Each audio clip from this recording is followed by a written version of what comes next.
तो इनका मिनिस्टर है उसके घर बुलडोजर चला होता और ये बिना किसी डिस्क्रिमिनेशन के अगर बुलडोजर चला होता तो किसी की हिम्मत नहीं होती पुलिस वाले को मारने की। अरे कैसे हो? ठीक हो? बहुत दिनों बाद नजर आए। ठीक हो? और बेटा कैसा है? ठीक हो? और भाई मुर्गे क्या हाल है?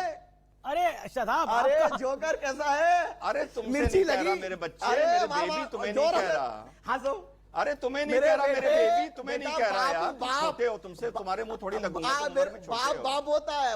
अरे एक सेकंड शदाब, एक सेकंड, क्या हो रहा है? पता चलेगा। देखिए कमाल की बात है, सरकार भारतीय जनता पार्टी की है।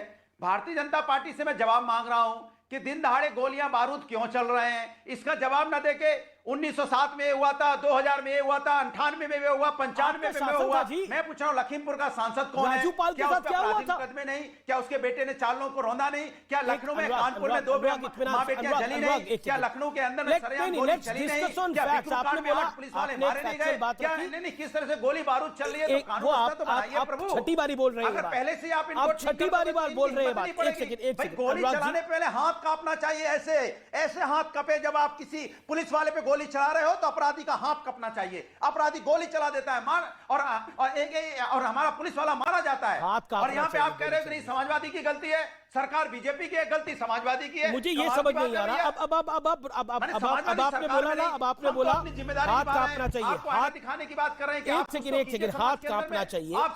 एक सेकंड सर, मेरा रिक्वेस्ट मानिए ना, एक एक करके सब अपनी बात को रखे तो बेहतर है। लेकिन एक शातिर अपराधी को, एक माफिया को लोकसभा का टिकट देने से भी पहले, उनके टिकट देने वक्त उनके हाथ भी यूं कांपने चाहिए। जो समाजवादी पार्टी के वरिष्ठ नेता के, राष्ट्रीय अध्यक्ष के 2004 में अतीक अहमद को लोकसभा भेजने के लिए जो टिकट दिया था, तो उनके हाथ टिकट देते हुए नहीं कांपे थे। अगर उस दिन वो हाथ कांप गए होते तो शायद पुलिस वाले पर गोली चलती ना, और अगर चलती तो अपराधी के भी हाथ कांपते। अपराधी तो एक इंडिविजुअल है, उसे कानून का डर नहीं है, उसका क्या परिवार है, क्या बैकग्राउंड है, मौत से नहीं डरता है। अरे तुम तो एक राष्ट्रीय पार्टी के सम्मानित नेता हो, रक्षा मंत्री रह चुके हो, इतना बड़ा कद है। जब तुमको पॉलिटी और पॉलिटिक्स और तमीज नहीं है कि किसको टिकट देना है, तो उस अपराधी से क्यों उम्मीद करते हो कि उसके हाथ कांपें? नंबर पहली बात। दूसरी बात, एक फोटो आ गई अखिलेश यादव जी की अतीक अहमद के किसी गुर्गे के साथ, तो भाई बड़ा हल्ला मचा हुआ था। मैं कहता हूं इसमें हल्ला मचाने की क्या बात है? जब उस गुर्गे के सरदार को हमने लोकसभा भेज दिया, जब उस गुर्गे की सरदार की फोटो लोकसभा के न्याय के और लोकतंत्र के मंदिर पर खिंची हुई है, तो उसकी गुर्गे की फोटो किसी के भी साथ खिंच जाए तो क्या फर्क पड़ता है? दूसरी बात। तीसरी बात, बीएसपी के यहां वक्ता नहीं बैठे हैं, अजीब माजरा है साहब, अजीब। राजू पाल की पत्नी भी बीएसपी की सक्रिय नेता रह चुकी है और अतीक अहमद की पत्नी भी बीएसपी की मेयर कैंडिडेट बन के सामने आ रही है। और वो मायावती जिन्होंने जाके राजूपाल की पत्नी से कहा था कि मैं इसको मट्टी में मिला दूंगी, वो ही अतीक अहमद की पत्नी को मेयर का टिकट दे रही है और ये कह रही है कि अगर कत्ल में अतीक की बीवी का नाम आया, सुनिए, वो ये नहीं कह रही कि अतीक का नाम आया, अगर बीवी का नाम आया तो मैं मेयर इलेक्शन से उसका नाम विड्रॉ करवा दूंगी।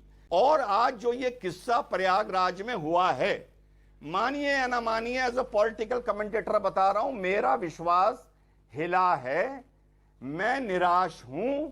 वाकई ऐसा लगता था कि बाहुबलियों का राज उत्तर प्रदेश में खत्म हो गया है, लेकिन उन्होंने एक बार पुनः दस्तक दी है। और ये मानिए ना मानिए, ये योगी जी के लिए एक चुनौती है 2024 से पहले।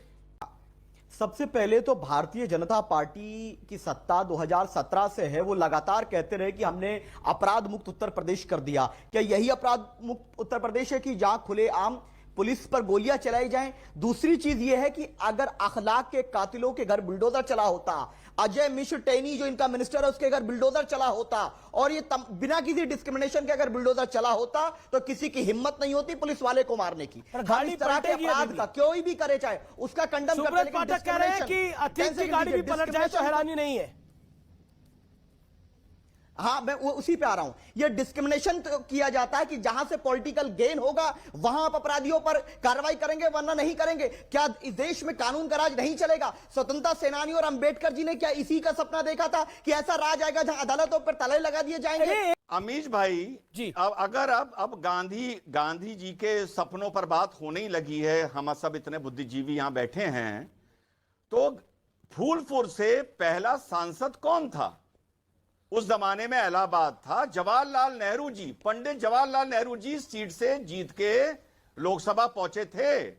2004 में वहीं से अतीक अहमद जीत के पहुंचे।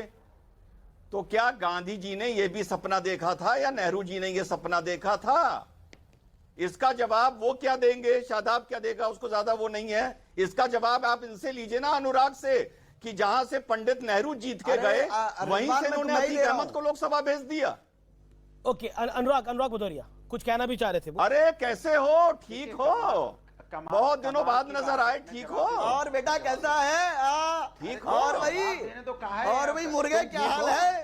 अरे शदाब, अरे आपका जोकर कैसा है? अरे तुमसे मिर्ची नहीं कह लगी रहा मेरे बच्चे, अरे मेरे वाह, बेबी वाह, तुम्हें जोर नहीं कह से रहा। हंसो। अरे तुम्हें नहीं मेरे कह रहा, मेरे बेटे, बेबी तुम्हें नहीं बेटा, कह रहा यार। बाप, तुम छोटे हो, तुमसे तुम्हारे मुंह थोड़ी लगूंगा, तुम उम्र में छोटे बाप हो। बाप होता है। चाय अरे करवाएगा, एक सेकंड, तो शदाब, ऐसे शदाब, नहीं शदाब, आएगा। एक सेकंड, दोबारा एक सेकंड, check एक सेकंड, करेंगे। एक सेकंड, क्या हो रहा है? बैठ के भेज डिबेट करते हो। पता चलेगा। एक सेकंड क्या? बेबी अरे बेटा बाप एक बाप सेकंड, होता एक सेकंड, है। एक सेकंड, आपस शदाब में हो पंगा जाओ। नहीं लेने का। ये मौलवी बेबी मत शांत हो समझना। जाओ, सुन, बेबी, मैं तमीज अनुराग से से बात करोगे। मुखातिब अरे नहीं शदाब, करना। आपसे बात नहीं हो रही है। एक सेकंड, ऑडियो डाउन मैं करिए, अनुराग से ऑडियो डाउन करिए, ऑडियो डाउन मैं करिए। अनुराग से शदाब, मुखातिब शदाब,